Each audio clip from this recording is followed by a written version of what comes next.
Hello Midnights. We hope you enjoy our stories. Next one, the Enigmatic Seer, delving into the world of Nostradamus.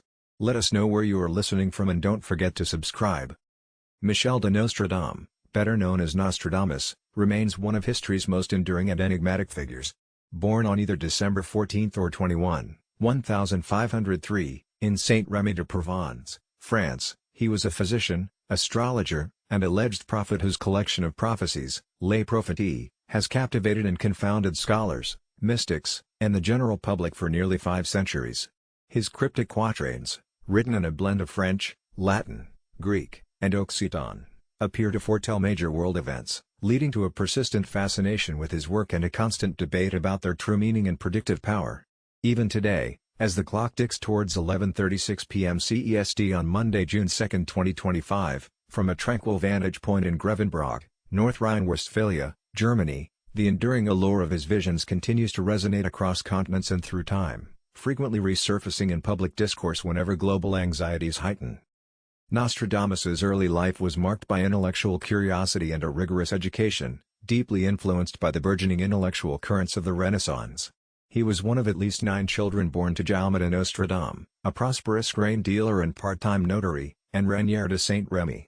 The family had a notable background, having converted from Judaism to Catholicism generations earlier. His paternal grandfather, Guy Gassenet, adopted the Christian name Pierre and the surname Nostradamus, meaning Our Lady, upon his conversion around 1459–60. While definitive records of his earliest childhood are scarce, a persistent tradition suggests he was tutored by his maternal great-grandfather, Jean de Saint-Rémy, a respected physician and scholar. It's believed that this early tutelage introduced young Michel not only to the rudiments of mathematics, classical languages like Latin, Greek, and Hebrew, but also perhaps to the nascent ideas of celestial influence and astrology, igniting his lifelong interest in the unseen forces governing human destiny. At the age of 14, Nostradamus enrolled at the University of Avignon to pursue a baccalaureate, which at the time focused on the trivium of grammar, rhetoric, and logic. His studies were, however, abruptly cut short after just over a year due to a devastating outbreak of the bubonic plague, which forced the university to close its doors. From about 1521, he embarked on a period of extensive travel throughout the French countryside, working as an apothecary and tirelessly researching herbal remedies. This hands-on, practical experience in combating disease profoundly shaped his medical philosophy, emphasizing cleanliness, diet, and natural treatments over the more common, often harmful, practices of bloodletting and mercury treatments. He gained significant public trust for his pragmatic and effective approach, a stark contrast to many physicians of his era.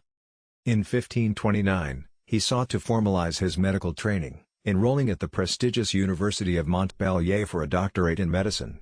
While some historical accounts suggest he may have been expelled for his prior work as an apothecary, a manual trade disdained by academic institutions, or for vocal criticisms of other doctors, the prevailing consensus indicates he successfully obtained his license to practice medicine in 1525.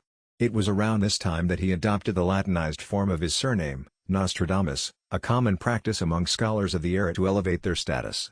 Over the ensuing years, Nostradamus gained considerable renown as a physician due to his notably high success rate against the plague, particularly during outbreaks in Carcassonne and Aix-en-Provence.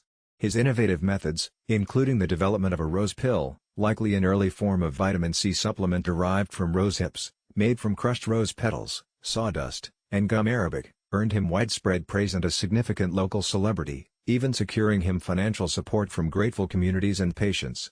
He was even invited to the court of King Francis I in 1546 to consult on the plague. However, his personal life was marked by profound tragedy. In 1534, while he was away on a medical mission, his first wife, Henriette d'Incause, and their 2 young children tragically succumbed to the plague. This devastating loss deeply affected him, leading to a decade of nomadic travel across France and possibly Italy, a period sometimes referred to as his lost years. During this period of introspection and extensive study, he reportedly delved deeper into the occult, esoteric knowledge, Jewish mysticism, specifically the Kabbalah, and advanced astrological techniques. He studied ancient prophetic texts meticulously, including the apocalyptic book of Revelation from the Bible, the writings of classical Greek and Roman authors like Ovid and Virgil, and medieval prophetic collections such as the influential Mirabilis Liber. He also voraciously consumed astrological treatises, convinced that celestial alignments and phenomena directly influenced earthly events and could, therefore, offer glimpses into the future. By 1547, Nostradamus settled in Salon de Provence, where he found stability by remarrying Anne Ponsard, a wealthy widow. Together, they had 6 children, 3 sons and 3 daughters, including Caesar, who would later become a significant source of biographical information about his father.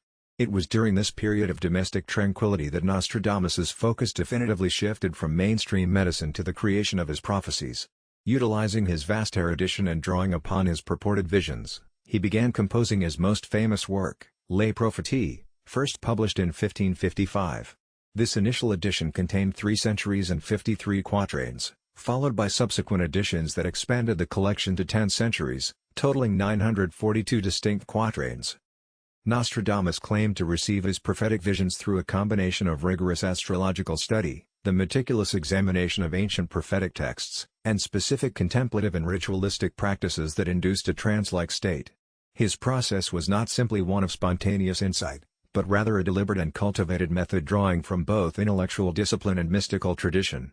He was deeply immersed in the judicial astrology of his time, which posited a direct relationship between the movements and alignments of celestial bodies and earthly events. He believed that by precisely calculating planetary positions and their influences, he could discern patterns and future occurrences.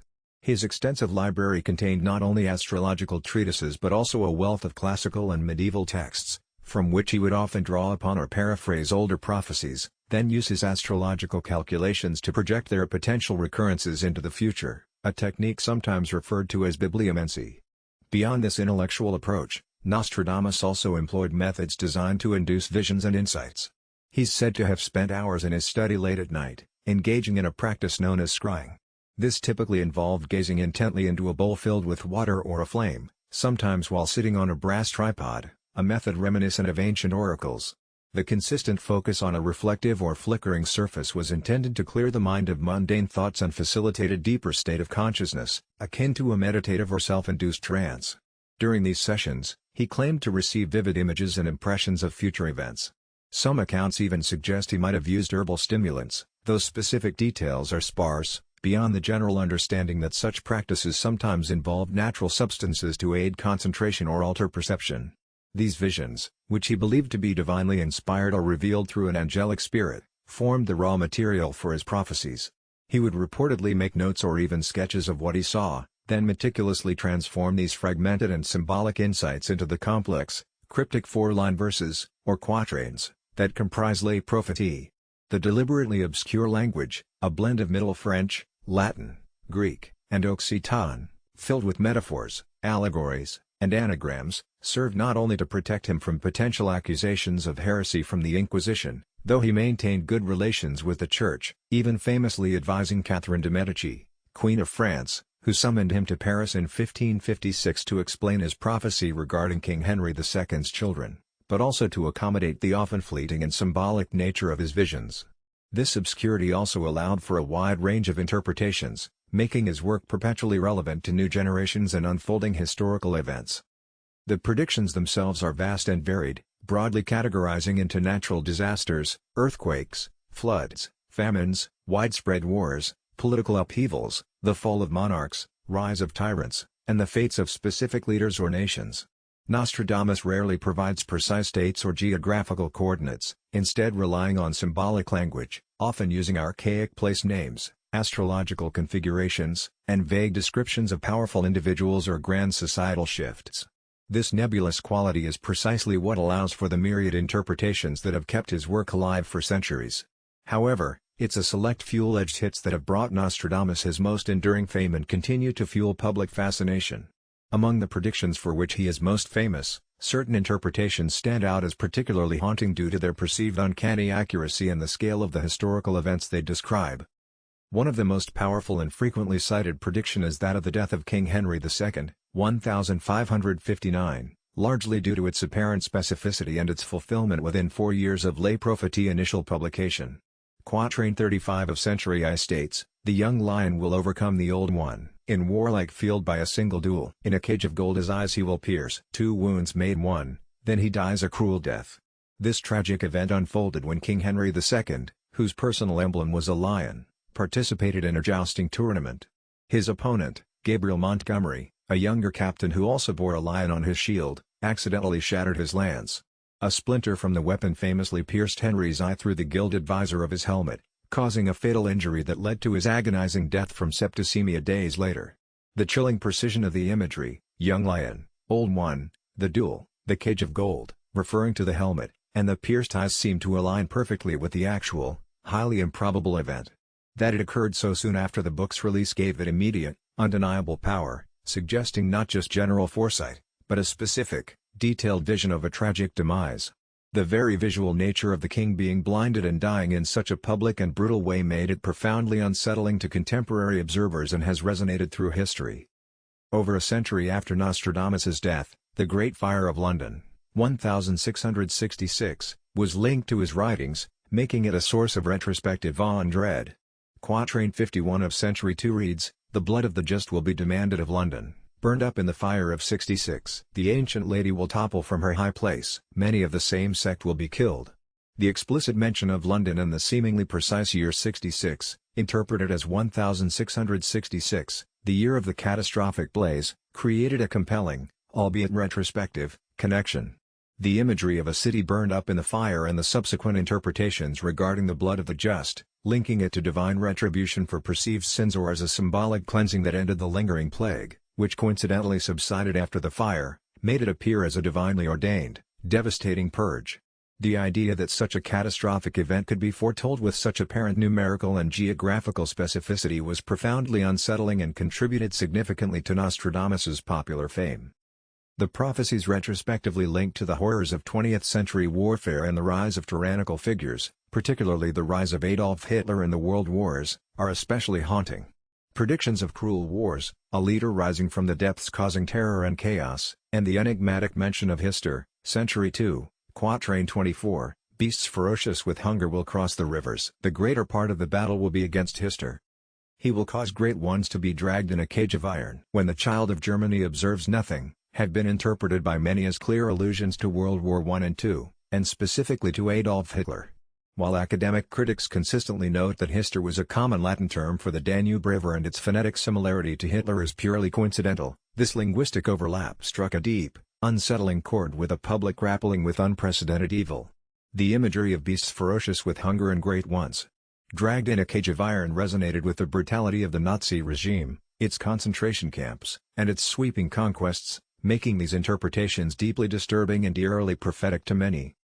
Similarly, the highly generalized quatrains describing within two cities there will be scourges the like of which was never seen and famine within plague, people put out by steel or fire from the sky have been chillingly applied to the atomic bombings of Hiroshima and Nagasaki, 1945.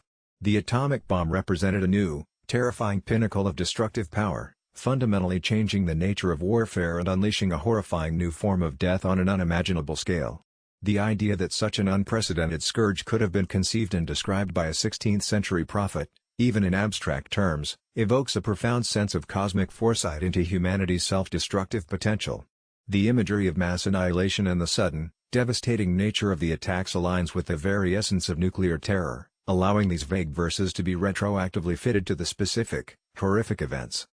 Other notable instances frequently cited by proponents include Nostradamus's supposed foresight of the French Revolution, 1789, with verses describing songs, chants, and demands from the enslaved, and the rise of Napoleon Bonaparte, where an anagram of his name, Napoleon Roy, is found within a quatrain, combined with phrases alluding to his non-noble lineage and military conquests. Even events like the assassination of John F. Kennedy, 1963, and the death of Princess Diana, 1997, have been retrospectively found within his complex verses, though these interpretations are often even more strained and require significant linguistic and historical gymnastics. Finally, the widely debunked but rapidly spread hoax relating to the September 11 attacks, 2001, vividly illustrates the enduring power of his perceived foresight in times of crisis. Though entirely fabricated, the quatrain, often blending genuine lines with invented ones, that went viral claimed to predict the event: "Fire approaches the great new city. By fire, he will destroy their city, a cold and cruel heart. The blood of the just will be demanded." In moments of collective shock, grief, and trauma, people instinctively turn to familiar prophetic sources for meaning and understanding. The fabricated accuracy of this quatrain, disseminated rapidly across the nascent internet, tapped into the profound grief and fear, making it seem as if the horrific, unimaginable destruction of the Twin Towers had been foreseen centuries ago. The idea that such a specific, modern tragedy was predestined by an ancient seer was profoundly haunting to many, even if based on misinformation. Beyond these more famous examples, Nostradamus's prophecies encompass a wide array of human experiences and potential futures. He alluded to future papal transitions, some interpretations even suggest a final pope, though such claims are highly tenuous. Technological advancements that would defy his era's understanding, interpreted by some as references to flight, underwater vessels, or even space travel, given phrases like fire from the heavens or birds in the air, and even major environmental shifts such as prolonged droughts, floods, or dramatic changes in sea levels. His quatrains also frequently touch upon economic crises, describing periods of famine, scarcity, and monetary upheaval, which, given the cyclical nature of economies, often find a new resonance in every financial downturn. Moreover, he explored the themes of religious conflicts and the rise of various spiritual or ideological movements, reflecting the pervasive religious tensions of his own time but projected onto future centuries. The very nature of his prophecies, often containing abstract nouns, astrological symbols, historical allusions, and fragmented imagery, demands an active, often subjective, interpretation from the reader. The absence of specific dates, outside of a rare few like the year 66 for the London Fire, coupled with deliberate obscuration techniques like anagrams, for example, Mabus, which some controversially link to various modern leaders, creates a vast canvas upon which interpreters can retroactively paint connections to virtually any significant global event. This linguistic and structural elasticity is precisely why Nostradamus's works are so often fulfilled after the fact, allowing his followers to consistently find new alignments with unfolding history. Beyond lay prophecy, Nostradamus also published other notable works. His almanacs, annual astrological calendars and predictions for the coming year, were immensely popular during his lifetime, offering practical advice and astrological forecasts, and far outsold his more obscure quatrains in their time. These almanacs provided more straightforward, specific predictions for the year ahead, such as weather patterns, crop yields, and political events, often written in simpler, accessible language. He also authored a book offering practical advice on topics like cosmetic recipes and food preservation, demonstrating his continued interest in practical applications of knowledge. However, the vast majority of his prophecies in lay prophecy are far less clear-cut. Critics argue that the deliberate vagueness and metaphorical language of the quatrains enable retroactive prophecy, where historical events are forced to fit the verses after they have occurred, rather than the verses genuinely predicting events beforehand. This phenomenon is often termed the Barnum effect or Forer effect in psychology, where people readily accept generalized descriptions as uniquely applicable to themselves. The sheer volume and breadth of his predictions, spanning centuries and continents, also statistically increase the likelihood of coincidental matches. Furthermore, the numerous editions, translations, and transcriptions of lay prophecy throughout history have introduced variations, errors, and even deliberate alterations, further complicating attempts at precise, objective interpretation. Many quatrains are also seen as timeless, general pronouncements about human nature, conflict, and disaster, applicable to countless periods and cultures. The very act of reading and interpreting Nostradamus today, for instance, from A Quiet Evening in Grevenbroich, highlights how his words are continually re-examined through the lens of contemporary events and anxieties, a dynamic process that has been ongoing for centuries. The press and popular media have played a pivotal role in solidifying Nostradamus's legendary status, ensuring his prophecies remained a topic of fascination across generations. From the moment lay prophecy was first printed, leveraging the nascent technology of the printing press, his fame spread rapidly across Europe. Early printed versions, though often poorly produced and subject to textual variations, were widely circulated, fueling public interest and debate. Unlike earlier oral or pamphlet-based prophecies, his collected works could be widely distributed, fueling public interest and debate. As media evolved, so too did Nostradamus's presence. In the 20th century, particularly during and after the World Wars, his prophecies found new life in tabloid journalism, popular books, and documentaries. Various interpreters published immensely popular works linking his verses to contemporary events such as significant political assassinations, technological disasters, and even major space exploration milestones. These publications often presented Nostradamus as a verifiable seer, capitalizing on public anxieties and the human desire for answers in tumultuous times. The advent of radio, television, and film further amplified his mystique. Radio broadcasts in the mid-20th century featured discussions and dramatic readings of his prophecies, reaching a wider audience. Feature films and widely seen television documentaries about his life and predictions dramatically illustrated alleged fulfillments, often employing compelling visuals and narratives to create a sense of chilling foresight. These programs and films often used compelling visuals and commentary, sometimes from individuals with a vested interest in promoting the prophecy's accuracy, to create a narrative of chilling foresight. Nostradamus's image became a shorthand for ancient wisdom and apocalyptic warnings, frequently referenced in fictional works from science fiction series to comedy sketches. During World War II, both Allied and Axis powers reportedly used Nostradamus's prophecies for propaganda, illustrating how deeply ingrained his image had become in the collective consciousness. The Nazis, for example, allegedly distributed pamphlets attributing victorious prophecies to him to demoralize the French, while the Allies countered with their own interpretations. In the 21st century, the rise of the Internet and social media has provided an unprecedented platform for the rapid dissemination of Nostradamus's prophecies and their interpretations, regardless of accuracy.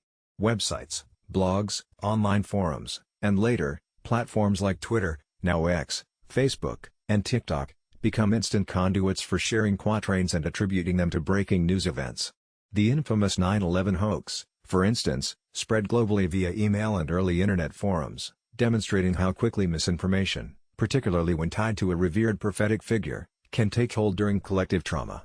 Every significant global event, from pandemics like COVID-19 to geopolitical conflicts, sees a resurgence of online discussions and articles attempting to prove Nostradamus predicted it.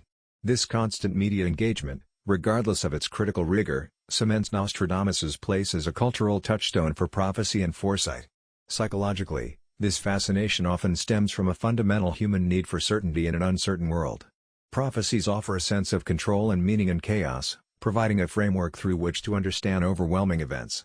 The vagueness of Nostradamus's writing also enables a form of confirmation bias, where individuals actively seek out interpretations that align with their existing beliefs or fears, reinforcing the perceived accuracy of the predictions. In conclusion, Nostradamus remains a captivating figure, a blend of Renaissance physician and enigmatic prophet whose legacy transcends the boundaries of history and into the realm of enduring myth. While the definitive, verifiable proof of his predictive powers remains elusive for academic historians and linguists, his enduring appeal is undeniable. His cryptic quatrains, whether viewed as divinely inspired visions, clever literary constructs, or simply a poetic reflection of the anxieties and cycles of human history, continue to provoke profound discussion and inspire widespread speculation.